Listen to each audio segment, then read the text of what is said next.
أعوذ بالله من الشيطان الرجيم.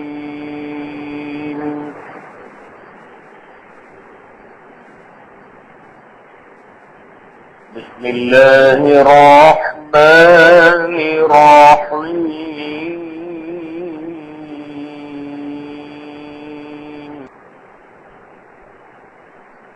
وما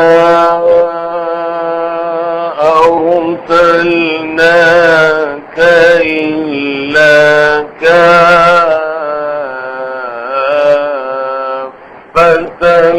للناس بشيرا ونذيرا.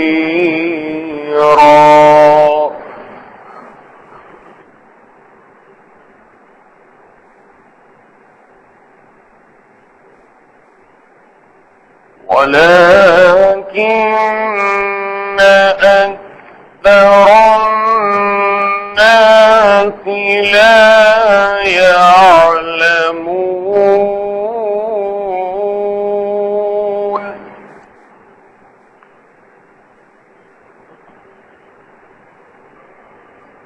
وما أرسلناك إلا كافة للناس بشيرا ونذيرا ولكن أكثر الناس لا يعلمون.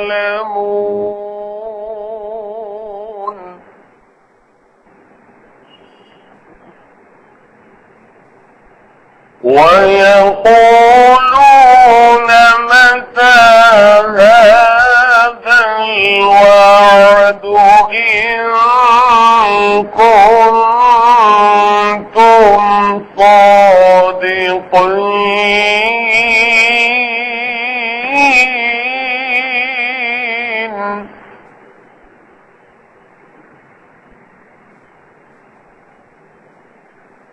قل لكم ميعاد يوم لا تستأخرون عنه ساعة ولا تستقدمون.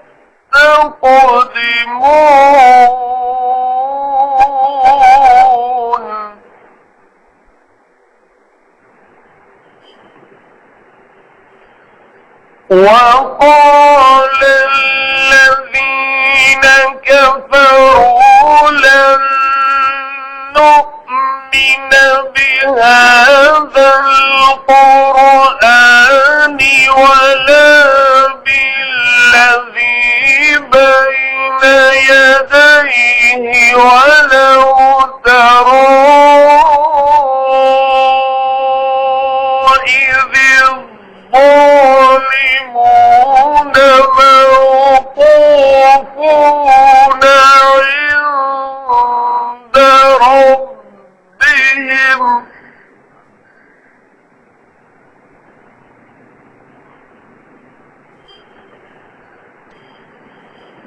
يرجع بعضهم إلى بعض القول يقول الذين استضعفوا للذين استكبروا لولا أنتم لكنا مؤمنين.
وقال الذين استضعفوا للذين استكبروا بل مكر الليل والنهار إذ تأمروننا أن نكفر بالله ونجعل له أندادا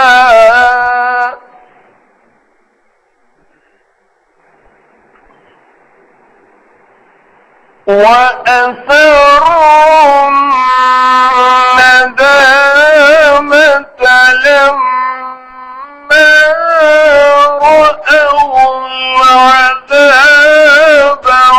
وجعلنا الأغلال في أعناق الذين كفروا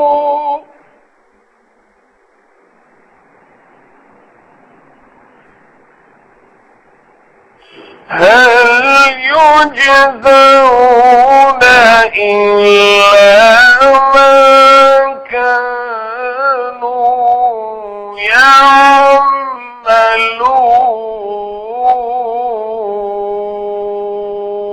يعملون صدق الله العظيم. سورہ توبہ کی آیات 28 سے 33 تک پڑھی گئی، ترجمہ سماعت فرمائی. اور تجھ کو جو ہم نے بھیجا تو سارے لوگوں کے واسطے خوشی اور ڈر سنانے کو، لیکن بہت لوگ نہیں سمجھتے اور کہتے ہیں کہ کب ہے یہ وعدہ اگر تم سچے ہو. تو کہے ہمارے لیے وعدہ ہے ایک دن کا، نہ دیر کرو گے اس سے ایک گھڑی نہ جلدی. اور کہنے لگے منکر ہم ہرگز نہ مانیں گے اس قرآن کو اور نہ اس سے اگلے کو، اور کبھی تو دیکھے جب کہ گناہگار کھڑے کیے جائیں اپنے رب کے پاس، ایک دوسرے پر ڈالتا ہے بات کو. کہتے ہیں وہ لوگ جو کمزور سمجھے جاتے تھے بڑائی کرنے والوں کو، اگر تم نہ ہوتے تو ہم ایماندار ہوتے. کہنے لگے بڑائی کرنے والے ان سے جو کہ کمزور ہو گئے تھے، کیا ہم نے روکا تم کو حق بات سے تمہارے پاس پہنچ چکنے کے بعد؟ کوئی نہیں، تم ہی تھے گناہگار.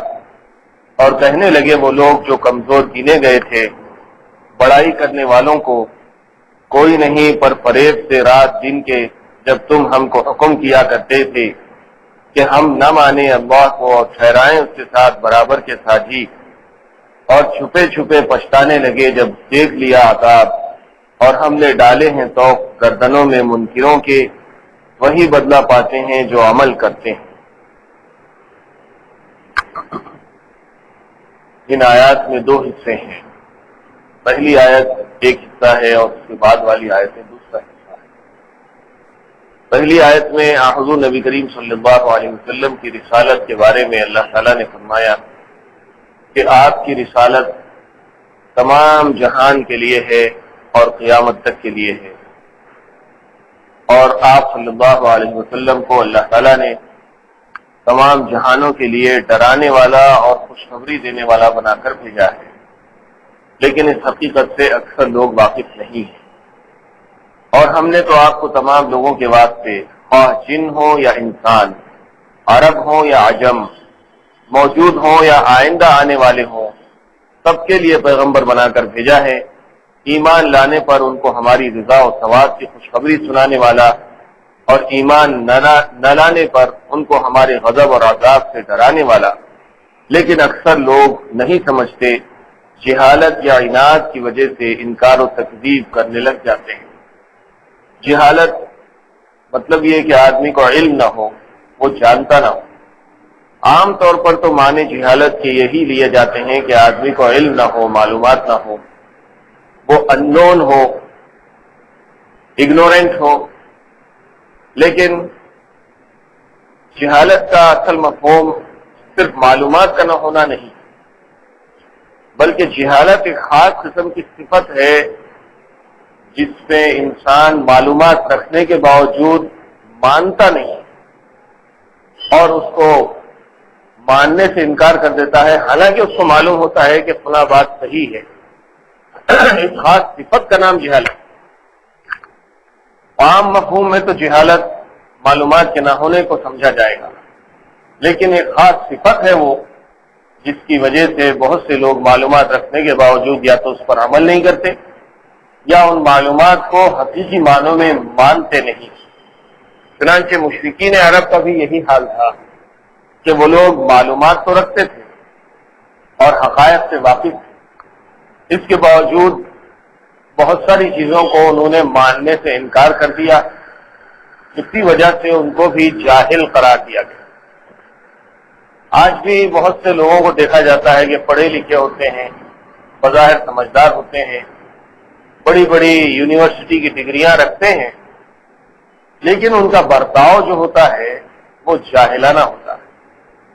جیسے کہ کسی کو عہدیدار بنا دیا گیا، اس کی قابلیت کی بنیاد پر، اس کی ڈگریوں کی بنیاد پر، اور عہدیدار جو ہوتا ہے وہ بڑے بڑے کمپٹیٹیو ٹیسٹ پاس کر کے آتا ہے، تمام لوگوں کو پیچھے چھوڑ کر وہ آگے نکلتا ہے تو سب سے زیادہ ہوشیار، سب سے زیادہ انٹیلیجنٹ، سب سے زیادہ نالج رکھنے والا، سب سے زیادہ قابلیت رکھنے والا ہوتا ہے۔ لیکن جب اپنا عہدہ سنبھالتا ہے تو بجائے اس کے کہ اپنے عہدے کا حق ادا کرے، وہ لوگوں کا حق مارنا شروع کر دیتا ہے۔ رشوت ستانی میں، اسکیمز میں، وغیرہ وغیرہ میں جو ملوث ہو جاتا ہے، یہ اس کی جہالت کی وجہ سے نہیں ہے، بلکہ وہ تو بہت بڑا پڑھا لکھا ہے، بہت بڑا سمجھدار ہے، اور اس کی سمجھداری کا لوہا اس نے تمام دنیا میں اور تمام اپنے ساتھی لوگوں میں منوا لیا ہے، لیکن اس کے باوجود وہ کام جو کر رہا ہے وہ جہالت کا ہے۔ تو جہالت ایک صفت ہے۔ مشرکین عرب کا یہی حال تھا کہ وہ حضور نبی کریم صلی اللہ علیہ وسلم کو جتنا اچھی طرح سے جانتے تھے، دنیا کے دوسرے لوگ اتنی اچھی طرح سے نہیں جانتے تھے، اس لیے کہ حضور نبی کریم صلی اللہ علیہ وسلم، آپ کے والدین، آپ کے دادا اور آپ کے چچا، یہ سارے کے سارے عرب میں بہت مشہور و معروف تھے۔ ان کی شرافت، ان کا خاندان، ان کی پاک دامنی، ان کی پاکیزگی، ان کے اخلاق، اور پھر نبی کریم صلی اللہ علیہ وسلم کی ذات اقدس، یہ تو کسی تعارف کی محتاج ہی نہیں۔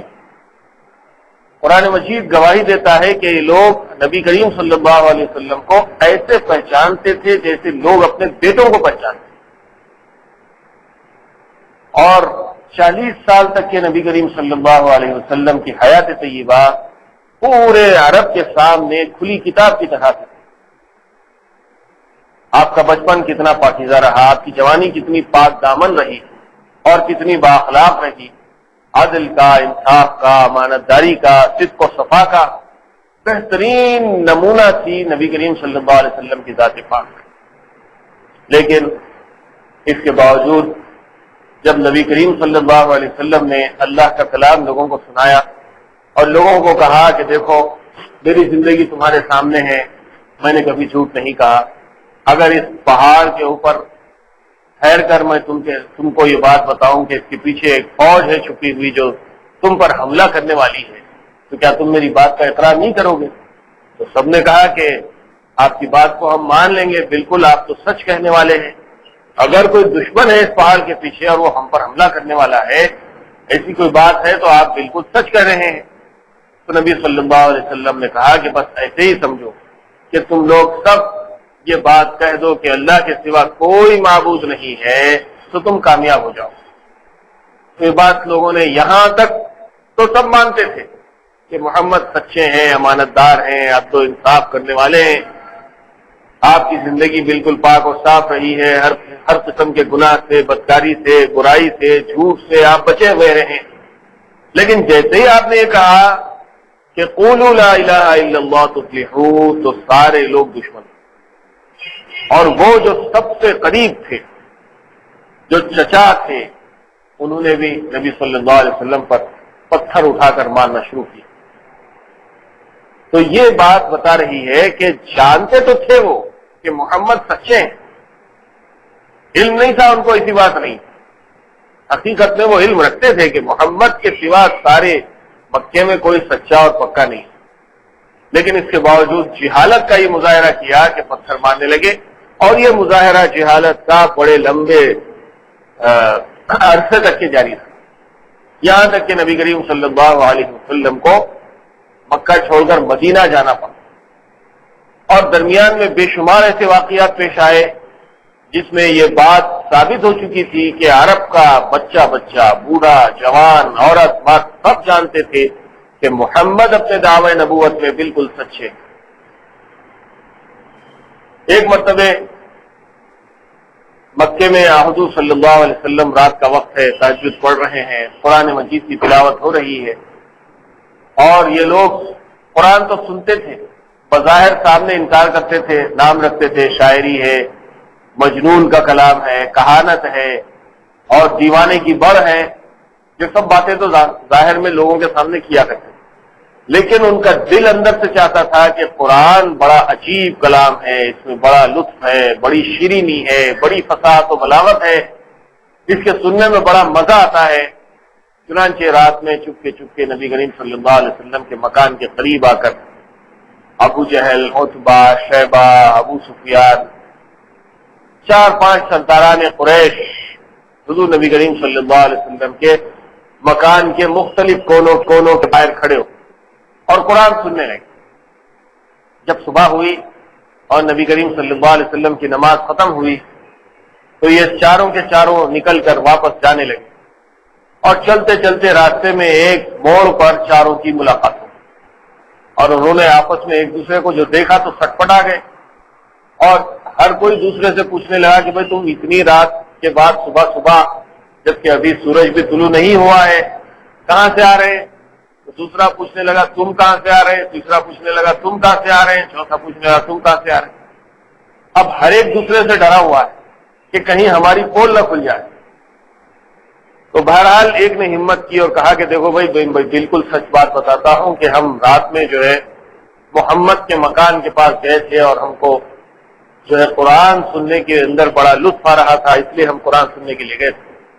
دوسرے نے کہا کہ واللہ میرا بھی یہی حال ہے کہ میں بھی محمد سے قرآن سننے کے لیے گیا. تیسرا بھی وہی کہنے لگا، چوتھا بھی وہی کہنے لگا، اور پھر چاروں نے مل کر یہ طے کر لیا کہ اب ہم جبکہ لوگوں کو دن میں محمد سے دور کرتے ہیں، بھٹکاتے ہیں اور محمد کے متعلق مختلف باتیں کہتے ہیں، اور اگر لوگوں کو پتا چلا کہ رات میں ہم خود جا کر محمد کا کلام سنتے ہیں تو ہماری سماج میں کیا حیثیت رہ جائے گی، کیا ویلیو رہ جائے گی ہماری. اس لیے چاروں مل کر یہ بات طے کرو کہ کل سے ہم یہاں پر قرآن سننے کے لیے نہیں آئیں گے، چاہے کچھ ہو جائے. ہم اپنے اپنے گھروں میں رہیں گے، کوئی بھی نہیں آئے گا. ٹھیک ہے، سب نے معاہدہ کر لیا اور سب جو ہے ایک دوسرے سے عہد کر کے واپس چلے گئے. دوسری رات آئی، اور دوسری رات جب آئی اور وہ وقت شروع ہوا جبکہ نبی کریم صلی اللہ علیہ وسلم تہجد میں قرآن کی تلاوت فرماتے ہیں، تو ہر کوئی اپنے اپنے بستر پر بے چین ہو گیا، نیند اڑ گئی اور کروٹیں بدلنے لگا. ایک نے سوچا کہ وہ تو تینوں کل نہیں آنے کا وعدہ کر کے چلے گئے ہیں، میں اکیلا جاؤں گا تو کس کو پتا چلے گا، میں خاموشی جا کے سن کے آؤں گا. دوسرے کے دل میں بھی یہ بات آئی، تیسرے کے دل میں یہ بات آئی، چوتھے کے دل میں یہی بات آئی، اور پھر اپنے اپنے مکان سے سب نکلے اور پھر اپنے اپنے کونے پہ آگے ٹھہر گئے اور نبی کریم صلی اللہ علیہ وسلم کا قرآن سننے لگے. یہاں تک کہ وہی وقت آیا، صبح ہوئی تو پھر چاروں اسی موڑ پہ دوسرے دن مل گئے اور پھر ایک دوسرے کو پوچھنے لگے کہ بھائی کل تم وعدہ کر کے گئے تھے، کیوں آ گئے آج؟ دوسرے نے پوچھا کہ تم بھی تو وعدہ کر کے گئے تھے، تم کیوں آ گئے؟ تیسرا چوتھا سب وہی بولنے لگے. پھر اس کے بعد سب مل کے طے کرے کہ اب تو ہم بالکل قطعی وعدہ کرتے ہیں کہ کل سے نہیں آئے. ہوا یہ کہ ہم تو کل وعدہ کر کے گئے تھے، لیکن جب رات آئی اور وہ وقت شروع ہوا تو ہم کو بے چینی شروع ہو اور ہم کو یہ احساس ہوا کہ تم تینوں تو وعدہ کر کے چلے گئے ہیں، تم لوگ تو نہیں آئیں گے، ہم اکیلے جا کر سن کے آئیں گے تو تم کو کیا پتا چلے گا. لیکن اتفاق یہ ہے کہ تینوں اور چاروں کی پھر سے ملاقات ہو. اس طرح سے یہ لوگ آپس میں ایک دوسرے کے ساتھ چھپ چھپ کے چوری چوری کلام اللہ کا سنتے رہتے اور دل سے ان کو یہ گواہی ملتی تھی کہ یہ کلام اللہ کا ہے، یہ کسی انسان کا کلام نہیں ہو سکتا، اور محمد اپنے دعوی نبوت اور رسالت میں بالکل سچے ہیں۔ ایسے کئی واقعات ہیں، ایک مثال کا یہ واقعہ ذہن میں رکھیے اور اس کے بعد آئیے کہ اللہ تعالیٰ نے فرمایا کہ وما ارسلناک الا کافۃ للناس بشیرا ونذیرا، اے نبی صلی اللہ علیہ وسلم، ہم نے آپ کو نہیں بھیجا لیکن تمام انسانوں کے لیے خوشخبری سنانے والا اور ڈرانے والا بنا کر بھیجا ہے، ولکن اکثر الناس لا یعلمون، لیکن اکثر لوگ ہیں جو اس حقیقت کو جانتے نہیں۔ سابقہ آیات میں توحید اور حق تعالیٰ کے قادر مطلق ہونے کا بیان تھا، اس آیت میں رسالت کا اور بالخصوص ہمارے نبی صلی اللہ علیہ وسلم کی بعثت کا تمام اقوام عالم موجودہ اور آئندہ کے لیے عام ہونا بیان کیا گیا ہے۔ کافۃ للناس، لفظ کافہ عربی محاورے میں کسی چیز کے سب کو عام اور شامل ہونے کے معنی میں استعمال ہوتا ہے جس میں کوئی مستثنی نہ ہو۔ اصل عبارت ترکیبی کا تقاضا یہ تھا کہ للناس کافہ کہا جاتا، کیونکہ لفظ کافہ حال ہے ناس کا، مگر عموم بعثت بیان کرنے کا اہتمام واضح کرنے کے لیے لفظ کافہ کو مقدم کر دیا گیا۔ مقدم مطلب پہلے، یہاں پر ترتیب یہ بتلائی گئی کہ للناس کافہ، تمام لوگوں کے لیے کافی ہے، یہ کہا جا سکتا، لیکن اللہ تعالیٰ نے ترتیب الٹ دی، آرڈر بدل دیا، اور کافتن کا لفظ پہلے اور للناس کا لفظ بعد میں۔ اس سے یہ معلوم ہوتا ہے کہ تمام لوگوں کے لیے ہونا، کافہ کا لفظ زیادہ اہم ہے، اس لیے اللہ تعالیٰ نے اس کو پہلے لایا۔ رسول اللہ صلی اللہ علیہ وسلم سے پہلے جتنے انبیاء مبعوث ہوئے ہیں ان کی رسالت و نبوت کسی خاص قوم اور خاص خطے زمین کے لیے تھی۔ یہ حضرت خاتم النبیین صلی اللہ علیہ وسلم کی خصوصی فضیلت ہے کہ آپ کی نبوت ساری دنیا کے لیے عام ہے، اور صرف انسان ہی نہیں جنات کے لیے بھی ہے، اور صرف ان لوگوں کے لیے نہیں جو آپ کے زمانے میں موجود تھے، بلکہ قیامت تک کے آنے والی انسانی نسلوں کے لیے عام ہے۔ اور آپ کی نبوت اور رسالت کا تا قیامت باقی اور مسلسل رہنا ہی اس کا مقتضا ہے کہ آپ خاتم النبیین ہوں اور آپ کے بعد کوئی نبی مبعوث نہ ہو، کیونکہ دوسرا نبی جب مبعوث ہوتا ہے جب پہلے کی شریعت اور تعلیمات مسخ اور محرف ہو جائیں تو دوسرا نبی اصلاح خلق کے مقصد کے لیے بھیجا جاتا ہے۔ اب تعالیٰ نے رسول اللہ صلی اللہ علیہ وسلم کی شریعت اور اپنی کتاب قرآن کی حفاظت کا تا قیامت خود ذمہ لے لیا ہے، اس لیے وہ قیامت تک اپنی اصلی حالت میں قائم رہے گی اور کسی اور نبی کے مبعوث ہونے کی ضرورت باقی نہ رہے گی۔ صحیح بخاری و مسلم وغیرہ میں حضرت جابر رضی اللہ تعالیٰ عنہ سے روایت ہے کہ رسول اللہ صلی اللہ علیہ وسلم نے فرمایا کہ مجھے 5 چیزیں ایسی عطا کی گئی ہیں جو مجھ سے پہلے کسی کو نہیں ملی۔ ایک یہ کہ میری مدد اللہ تعالیٰ نے مجھے ایسا رعب دے کر فرمائی ہے کہ 1 مہینے کی مسافت تک لوگوں پر میرا رعب چھا جاتا ہے۔ دوسرے یہ کہ میرے لیے پوری زمین کو مسجد اور طہور بنا دیا گیا ہے۔ پچھلے انبیاء کی شریعتوں میں ان کی عبادت خاص عبادت گاہوں ہی میں ہوتی تھی، ان کی مساجد سے باہر میدان یا گھر میں عبادت نہ ہوتی تھی۔ اللہ تعالیٰ نے امت محمدیہ کے لیے پوری زمین کو اس معنی میں مسجد بنا دیا کہ ہر جگہ نماز ادا کی جا سکتی ہے، اور زمین کی مٹی کو پانی نہ ملنے یا پانی کا استعمال مضر ہونے کی صورت میں طہور یعنی پاک کرنے والا بنا دیا کہ اس سے تیمم کر لیا جائے تو وضو کے قائم مقام ہو جاتا ہے۔ تیسرے یہ کہ میرے لیے مال غنیمت حلال کر دیا گیا ہے۔ مجھ سے پہلے کسی امت کے لیے مال حلال نہیں تھا، بلکہ حکم یہ تھا کہ جنگ میں جو مال کفار کا ہاتھ آتا اس کو جمع کر کے ایک جگہ رکھ دیں، وہاں ایک آسمانی آگ بجلی وغیرہ آ کر اس کو جلا دے گی، اور یہ جلا دینا ہی اس جہاد کی مقبولیت کی علامت ہوگی۔ امت محمدیہ کے لیے مال غنیمت کو قرآن کے بتلائے ہوئے اصول کے مطابق تقسیم کر لینا اور اپنی ضروریات میں صرف کرنا جائز کر دیا گیا۔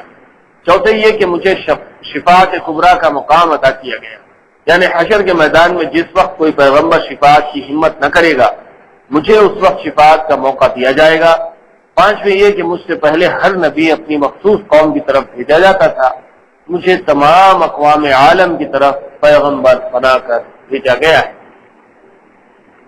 یہ حدیث جو طویل ہے جس میں حضور نبی کریم صلی اللہ علیہ وسلم کی 5 خصوصی صفات کا ذکر آیا ہے، اس کو ذہن میں رکھنا چاہیے کہ آپ صلی اللہ علیہ وسلم نے فرمایا کہ دیگر پیغمبروں کو یہ خصوصیات عطا نہیں کی گئی۔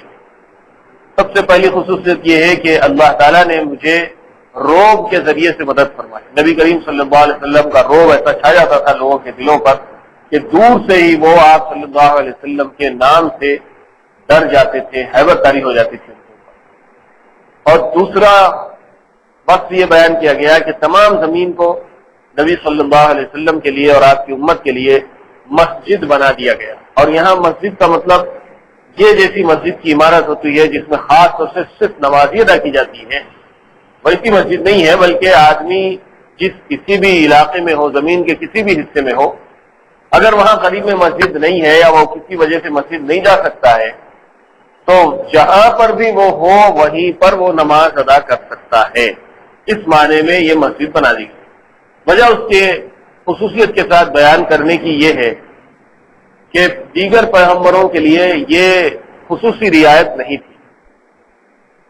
پہلے کی امتوں کے لیے یہ بات ضروری تھی کہ وہ مسجد ہی میں جا کر نماز ادا کریں، اپنے گھر میں، اپنے سفر کے دوران میں، اپنے میدان میں وہ نماز ادا نہیں کر سکتے تھے۔ اس لیے نبی صلی اللہ علیہ وسلم کے لیے خصوصی رعایت دی گئی کہ تمام زمین میں کہیں بھی کوئی آدمی نماز ادا کرتا ہے تو وہ ادا ہو جاتی ہے۔ اور تیسری خصوصیت یہ بیان کی گئی کہ نبی صلی اللہ علیہ وسلم کے لیے تمام مال غنیمت کو حلال کر دیا گیا۔ حلال کرنے کا لیے یہ نہیں ہے کہ تمام مال آپ صلی اللہ علیہ وسلم خود لے لیں، بلکہ اس کے اصول بیان کیے گئے کہ سپاہیوں اور مجاہدین کا کتنا حصہ ہو، بیت المال میں کتنا جائے، نبی صلی اللہ علیہ وسلم کو کتنا ملے، وغیرہ وغیرہ۔ اس کی تفصیلات قرآن مجید میں بیان کی گئی۔ مطلب یہ کہ جو بھی اصول ہے اس اصول کے مطابق غنیمت کا مال استعمال کیا جا سکتا ہے، لیکن پچھلی قوموں کے لیے، پچھلی امتوں کے لیے غنیمت کا مال استعمال کرنا حلال نہیں تھا۔ وہ تمام مال لے جا کر کسی خاص مقام پر رکھ دیا جاتا تھا، آسمان سے کوئی آگ آتی اور اس کو جلا ڈالتی تو یہ اس بات کی علامت تھی کہ یہ جہاد قبول ہو گیا، اور اگر وہ نہیں جلاتی تو پھر مطلب یہ تھا کہ یہ جہاد قبول نہیں ہوا۔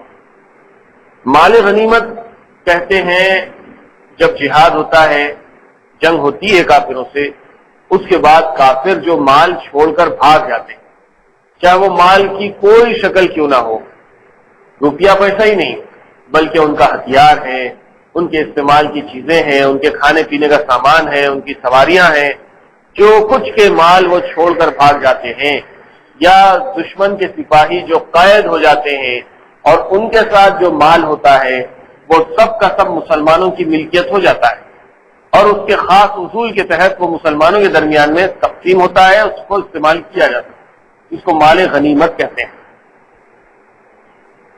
جس طرح سے مال غنیمت پچھلی امتوں میں کسی خاص مقام پر رکھ دیا جاتا تھا، آسمان سے آگ آتی اور اس کو جلا ڈالتی تھی، ایسا ہی معاملہ قربانی کا بھی تھا کہ پچھلی قوموں کو قربانی دینے کا یہ طریقہ تھا کہ وہ قربانی کا جو بھی مال ہوتا تھا، چاہے وہ قربانی کے جانور کی شکل میں ہو، گوشت کی شکل میں ہو، یا کسی اور منت اور نیاز کی شکل میں ہو، کوئی بھی قسم کا مال ہو، وہ لے جا کر پہاڑوں پر رکھ دیتے تھے، آسمان سے آگ آ کر اس کو جلا ڈالتے، تو یہ معلوم ہوتا تھا کہ یہ منت، یہ نیاز یا یہ قربانی اللہ کے یہاں قبول ہو گئی، اور اگر وہ آگ نہیں کھاتی تو وہ قربانی قبول نہیں ہوتی۔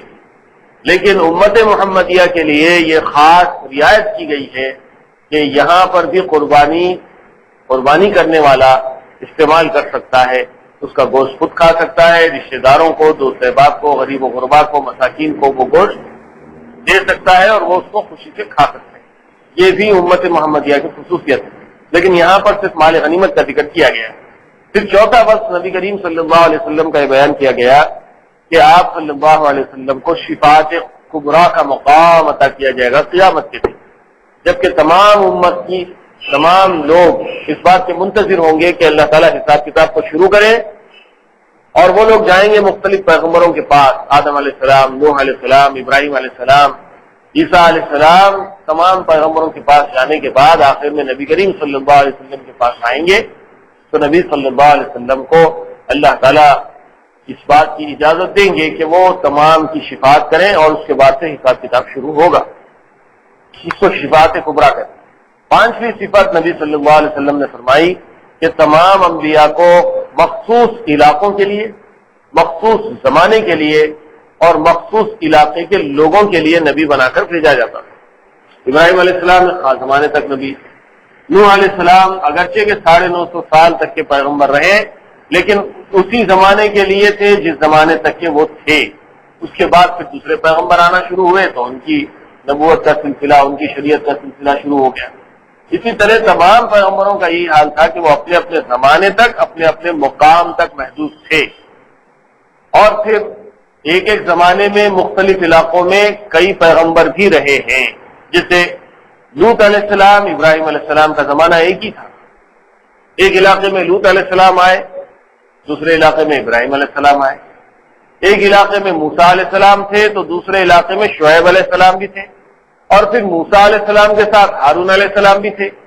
اسی طرح وقت واحد میں 3 پیغمبروں کا زمانہ، اور پھر دیگر بنی اسرائیل کے پیغمبروں کے بارے میں اگر آپ تفصیلات کا جائزہ لیں تو پتہ چلے گا کہ ایک ایک زمانے میں مختلف دنیا کے علاقوں میں مختلف پیغمبر رہے ہیں، لیکن نبی کریم صلی اللہ علیہ وسلم کی خصوصیت یہ ہے کہ جس زمانے میں آپ تشریف لائے تو کوئی دوسرا پیغمبر پوری دنیا میں نہیں ہے، اور پھر آپ کے آنے کے بعد بھی زمانے دراز یعنی قیامت تک کے کوئی اور پیغمبر آنے والا بھی نہیں۔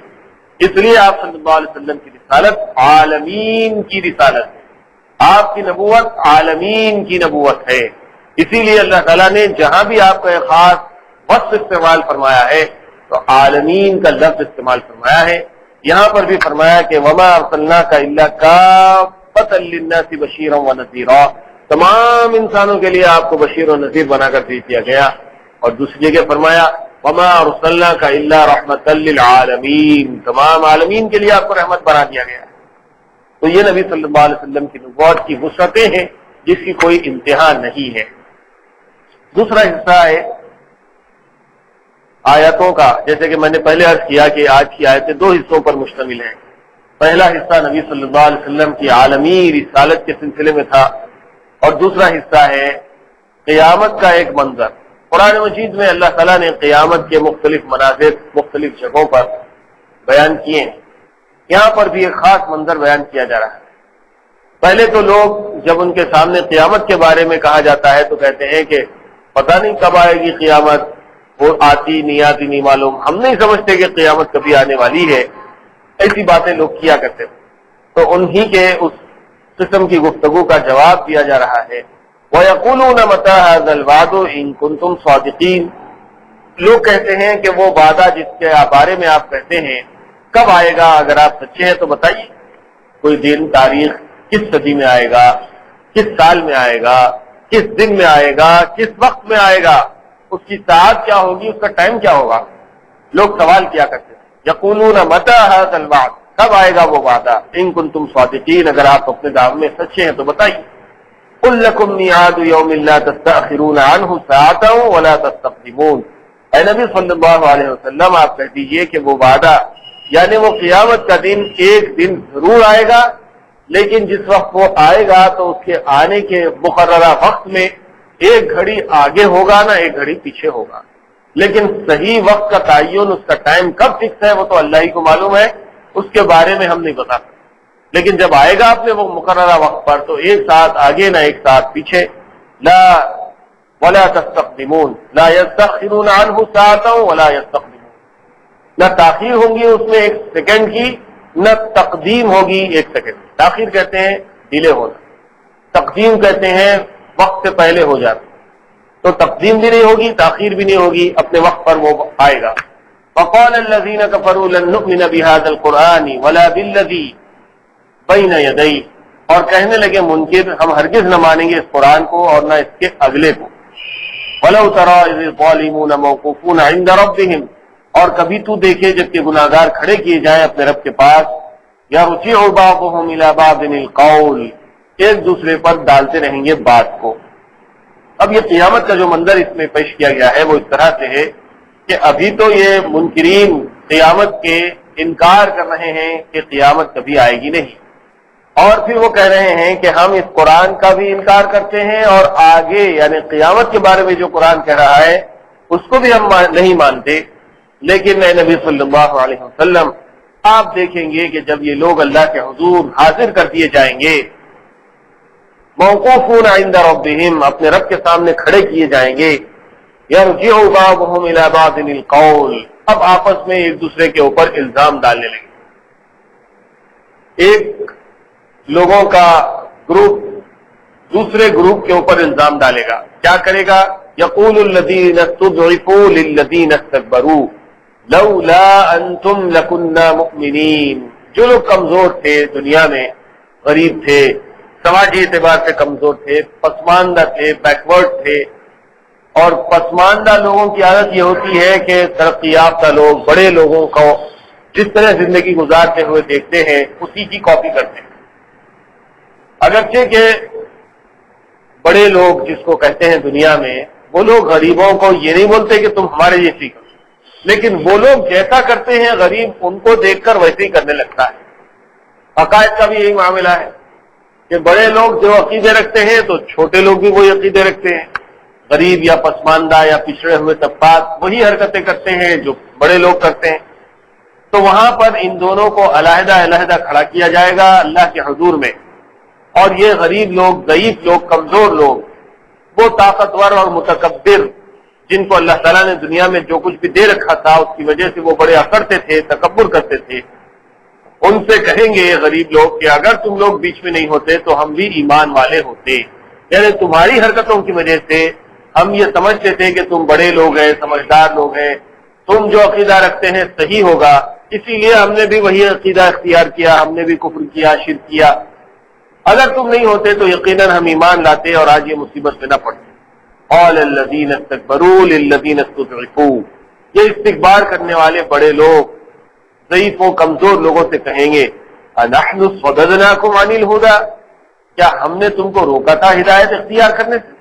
ہم تم کو زبردستی تھوڑی کرتے تھے کہ تم ہدایت پر نہ چلو. اذ جاءکم بل کنتم قوم مجرمین، جبکہ ہدایت تمہارے پاس آ چکی تھی. ہم اگر گمراہ تھے، ہم اگر غلط راستے پر چلتے تھے تو ہم نے کبھی آ کر تم سے یہ تو نہیں کہا تھا کہ تم بھی ہمارے ہی راستے پر چلو. تم تو دیکھا دیکھی ہمارے راستے پر چلتے تھے. ہم کبھی آ کر تم کو ہاتھ پکڑ کے تھوڑی لے جاتے تھے کہ ہمارے راستے پر چلو. لیکن تمہارے سامنے ہدایت آ چکی تھی، حقائق کھل چکے تھے، اور اس کے باوجود بھی تم گمراہی کا راستہ اختیار کر رہے تھے. تو حقیقت میں تم ہی مجرم ہیں، تم ہی گناہگار ہو. بل کنتم مجرمین. وقال الذین استضعفوا للذین استکبروا بل مکر اللیل والنہار اذ تأمروننا ان نکفر باللہ ونجعل له اندادا. لیکن یہ کمزور لوگ طاقتور لوگوں سے پھر کہیں گے کہ تم ہم کو راست طور پر تو نہیں روکتے تھے، لیکن جو طرز زندگی تمہاری تھی، جس طرح سے تم رسومات کو، عقائد کو اور عبادت کے طریقوں کو اختیار کیے ہوئے تھے، اس سے ہم کو سوسائٹی کا، سماج کا ایک پریشر رہتا تھا کہ ہم بھی وہی طریقہ اختیار کریں جو تم کر رہے ہیں. یہاں پر یہ بات سمجھ میں آ رہی ہے کہ دنیا میں لوگ آپس میں ایک دوسرے کو دیکھ کر کام کرتے ہیں. ہر کام کے لیے ان کو بولنے کی ضرورت نہیں رہتی. لوگ کہتے ہیں کہ بھائی نہیں، لوگ ایسا کر رہے ہیں نا، چلو اپن بھی کریں. اگر ہم یہ نہیں کریں گے تو لوگ کیا بولیں گے؟ اپنے سے، اندر سے لوگ یہ سمجھتے ہیں کہ ہم کو بھی ایسا ہی کرنا چاہیے جیسے زیادہ تر لوگ کر رہے ہیں، میجورٹی جو کر رہی ہے ہم کو بھی ایسے ہی کرنے چاہیے. حالانکہ جو صحیح کام ہوتے ہیں، جو صحیح عقائد ہوتے ہیں، جو صحیح ایمان کی بات ہوتی ہے، یا جو صحیح زندگی کا طریقہ ہوتا ہے، وہ لوگوں کو بتایا جاتا ہے، بار بار اس کی ترغیب بھی دی جاتی ہے. لیکن یہ لوگ یہ دیکھتے ہیں کہ بھائی فلاں لوگ ایسا کر رہے ہیں تو ہم کو بھی ایسی کرنا چاہیے. یا اسی کیفیت کو بیان کیا گیا ہے کہ اگرچہ کہ تم ہم کو راست طور پر نہیں روکتے تھے، لیکن رات دن کے تمہارے مشغلے ایسے تھے کہ ان کو دیکھ کر ہم بھی وہی راستہ اختیار کر رہے تھے. ان نکفر باللہ ونجعل له اندادا، اور اسی وجہ سے ہم جو ہے اللہ کے ساتھ کفر کر رہے تھے اور اس کے ساتھ دوسروں کو شریک کرتے تھے. وَأَسَرُّوا النَّدَامَةَ لَمَّا رَأَوُا الْعَذَابَ، یہ تو دونوں کے درمیان میں گفتگو اس وقت ہو رہی ہے جبکہ ابھی عذاب ظاہر نہیں ہوا. ابھی تو پیشی ہوئی ہے اللہ کے حضور میں. ایک گروپ ادھر ٹھہرا ہوا ہے، دوسرا گروپ ادھر ٹھہرا ہوا ہے، آپس میں ایک دوسرے کے اوپر لعن طعن ہو رہا ہے. ابھی اصل جو کام ہے، اصل جو ایونٹ ہے عذاب کا، وہ شروع نہیں ہوا. اس دوران میں یہ گفتگو ہو رہی ہے. لیکن جب اللہ کا عذاب ان کے سامنے آئے گا، جہنم اپنے پورے زور و شور کے ساتھ ان کے سامنے آئے گی، یا ان کو جب جہنم میں ڈالا جائے گا، یا آگے جس طرح سے بیان کیا گیا ہے کہ ان کے گلوں میں توق ڈال دیا جائے گا، تو اس وقت سب کی بولتی بند ہو جائے گی. اندر سے اپنے دل میں یہ لوگ شرمندہ ہوں گے اور ایک دوسرے پر لعن طعن کرنا بند کر دیں گے. ان کا ضمیر، ان کا دل اندر سے گواہی دے گا کہ مجرم تو حقیقت میں ہم ہی ہیں. ہم کو حقیقت میں دیکھنا چاہیے تھا اس زمانے میں کہ صحیح کیا ہے، سیدھا راستہ کون سا ہے، ہدایت کس کو کہتے ہیں. ہم کو یہ معلوم کرنا چاہیے تھا، لیکن ہم اندھے بنے رہے اور لوگوں کو دیکھ کر ہم نے غلط راستہ اختیار کر لیا. اندر سے اپنی ندامت کو چھپا رہے ہوں گے اور اللہ کا عذاب بھگت رہے ہوں گے. وَجَعَلْنَا الْأَغْلَالَ فِي أَعْنَاقِ الَّذِينَ كَفَرُوا، ہم نے ڈالے ہیں طوق گردنوں میں منکروں کے. هَلْ يُجْزَوْنَ إِلَّا مَا كَانُوا يَعْمَلُونَ، وہی بدلہ پاتے ہیں جو کہ وہ لوگ کرتے ہیں. اور یہ لوگ قیامت کے متعلق مضامین یجمع بیننا ربنا ثم یفتح سے لے کر جو سنتے ہیں تو کہتے ہیں کہ یہ وعدہ کب واقع ہوگا. اگر تم یعنی اے نبی آپ کے متبعین سچے ہیں تو بتلائیے، آپ کہہ دیجئے کہ ہمارے واسطے ایک خاص دن کا وعدہ مقرر ہے، اس سے نہ ایک ساتھ پیچھے ہٹ سکتے ہو اور نہ آگے بڑھ سکتے. یعنی وہ ہم وقت نہ بتلائیں گے جو تم پوچھ رہے ہو، مگر آئے گی ضرور جس کا اس پوچھنے سے انکار کرنا تمہارا مقصود ہے. یعنی یہی بتلا دیا گیا کہ تم لوگ جو پوچھ رہے ہو اس کا صحیح وقت تو ہم نہیں بتا سکتے، لیکن ضرور آئے گی. قیامت جو آئے گی تو ضرور آئے گی، اس میں کوئی شک نہیں. اور یہ کفار دنیا میں تو خوب باتیں بناتے ہیں اور کہتے ہیں کہ ہم ہرگز نہ اس قرآن پر ایمان لائیں گے اور نہ اس سے پہلی کتابوں پر ایمان لائیں گے اور نہ قیامت میں یہ ساری لمبی چوڑی باتیں ختم ہو جائیں گی. چنانچہ اگر آپ ان کے اس وقت کی حالت دیکھیں تو ایک ہولناک منظر سامنے آئے گا جبکہ یہ ظالم اپنے رب کے سامنے کھڑے کیے جائیں گے. ایک دوسرے پر بات ڈالتا ہوگا جیسا کوئی کام بگڑ جانے کے وقت عادت ہوتی ہے. چنانچہ ادنا درجے کے لوگ یعنی متبعین بڑے لوگوں سے یعنی اپنے مقتداؤں سے کہیں گے ہم تو تمہارے سبب برباد ہوئے، اگر تم نہ ہوتے تو ہم ضرور ایمان لے آتے.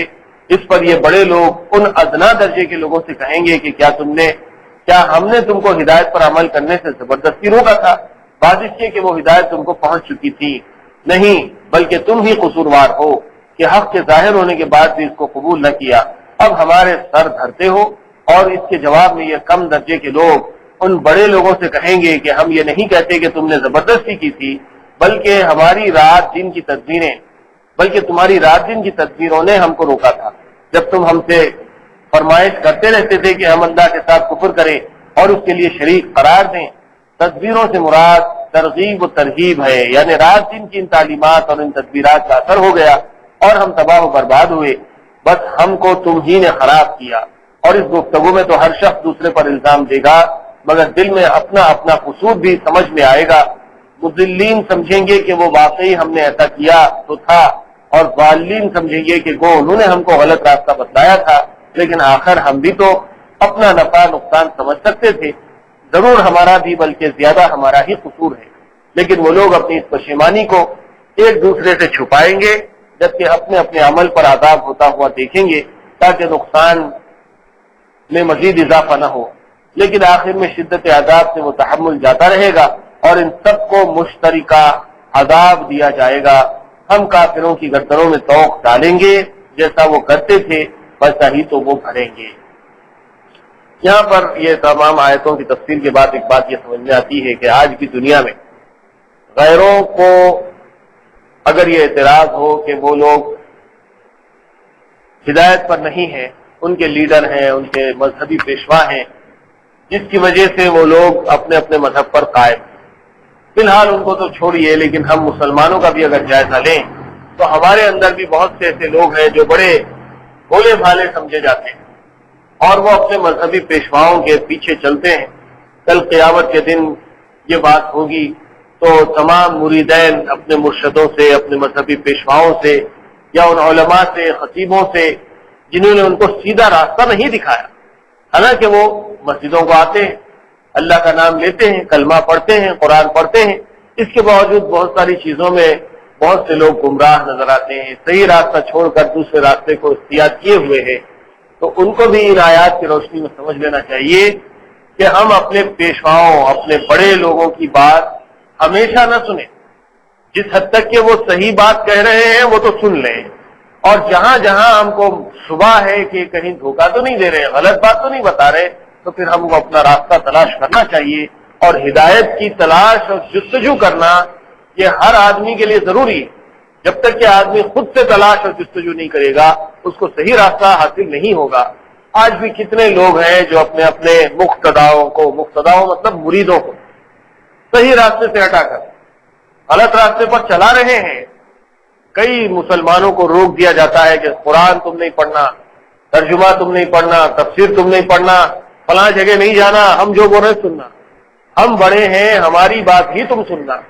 وہ بیچارے مجبور بھی ہو جاتے ہیں. کبھی ان کی اپنی کمزوری ہوتی ہے، ان کے دل میں کبھی یہ بات آتی بھی ہے کہ بھائی کیوں ان کی بات زبردستی سننا، چلو ہم بھی تو قرآن پڑھ کر دیکھیں، ہم کو بھی تو ترجمہ پڑھنے آتا ہے.